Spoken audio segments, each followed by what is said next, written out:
rather basic functions concept and tries to complicate it just a little bit, but not much. So let's check out what's happening. I have my function of g, which is g of x equals 12x plus 6, and the question is saying g of 3 minus g of 1.5. And what's the answer to that? Okay, so my function of g here is 12x plus 6. Again, think of this as the big main machine, and this is where all my inputs are going to go to.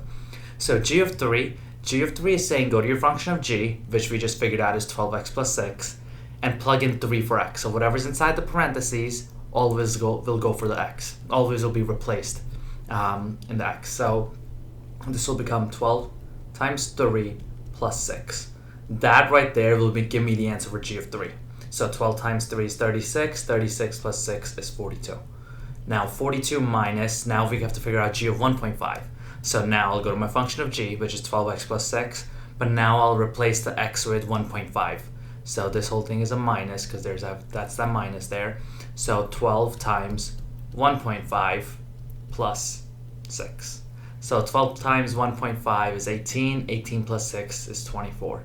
So now I'm left with 42 minus 24, which will be 18.